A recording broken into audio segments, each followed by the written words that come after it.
Šodien mēs pagaršosim franču interpretāciju par Malbeku.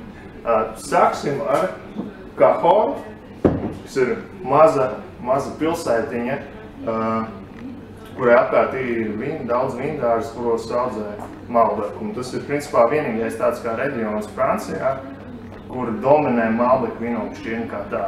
Viņiem ir jātaisa. Jābūt Cahoru vīnā, jābūt ir vismaz 70% Malbeka un varbūt līdz 30% Tanats vai Merlot.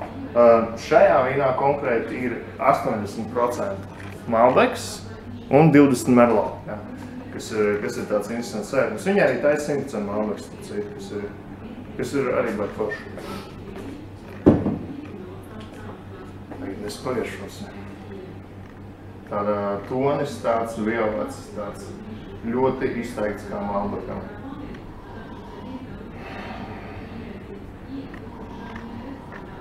Jā, aromāts izteikts Malbeka aromāts, ķiršu, aveņu ievārījums, tāds maigs ogaiņš, pavisam forši. Starp citu, jā, tāds aromāts ir izteikts kā franču Malbekam. Argentīnā viņi taisa stipri tādu piesātinātāku Malbeku, bet Francijā ir tāds variants.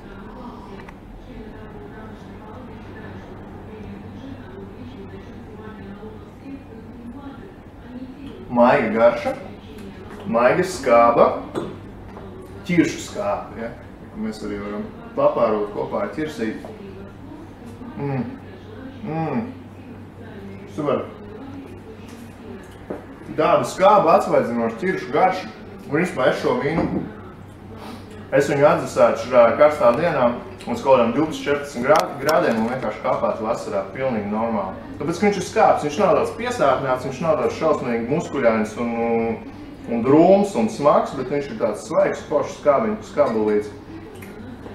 Un pa pēcgaršu.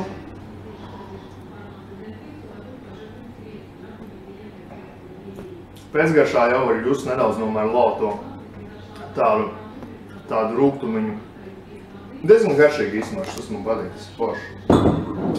Otrs vīns, ko mēs mēģinām, ir no Bordeaux. Un, jā, kādreiz Bordeaux izrādās, kad ļoti daudz izmantoja Malbeku tieši lai dotu struktūru vīnam, bet 56. gadā bija šausmīgs sals Francijā un visi tie Malbeku nabadzīgi nosala, un tad vajadzēja stādīt pa jaunam, un Bordeaux izdomāja, ka priekš kām, un tas sastādīja Cabernet Franc vietā, Malbeku vietā. Un šis te Côte de Bourg ir tāds ciemats 20 km no Bordeaux pilsētas, kur diezgan daudz šie šato nami vēl joprojām izmanto Malbeku. Un šis ir viens no tiem. Ja. Tad šis vīns ir 80% Merlot un 20% Malbeks. Ja. Nu, tikai tieši otrādāk, kā bija tā mupa iepriekšējā vīna. Tad šeit mums ir jau tāda ķieģeļu sarkana, oranžīga krāsa. Tas ir pirmkārt tāpēc, ka viņš ir gan vecs jau, ja, 9. gads, Bordeaux, Merlot. Nu, aromāts ir pavisam tāds jau Bordeaux aromāts. Tad Malbeks diezgan bāji varbūt spiežās cauri, bet ļoti daudz jāost, lai viņi varētu sajust. Tāds rūgtens.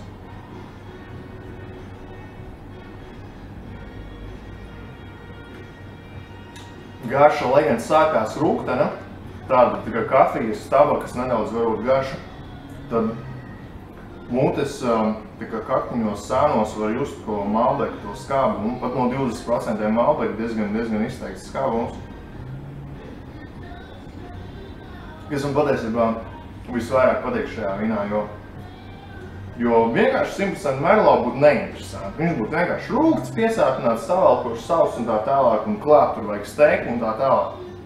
Pieliec 20% Malbeku un tev sanāk tāds forši, it kā piesātināts, tajā pašā laikā svaigs skabulīts, tāds, ko tu var dzert vienu pašu, to nevajag obligāti neko klāt. Nu, var ķirsīšu vienkārši paņemt, vajag forši.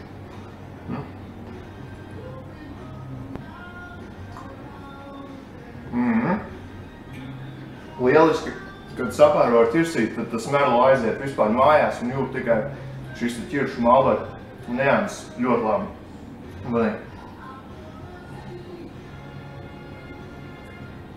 Un pēcgaršā, dabūt kā aromātā, pēcgaršā tikai merlot, rūkt, un viņš nedaudz kafija kaut kāda var uztāds savalkoši, ļoti noturīgs, kaut kas grauzdēts, varbūt tā.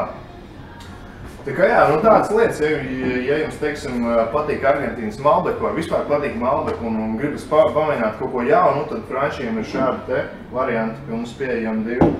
Bišķiņ Malbeku daudz merlot, bišķiņ merlot daudz Malbeku, katrā ziņā abi vīni ir rītīgi garšīgi, kopā ar ķiršiem vispār nerunāsim, ja? Tā kā jā, nāciet ciemos pagaršot, šodien un rīt vēl ir pieejama degustācija pie mums, bet vīns var nopirkt jebkurā laikā.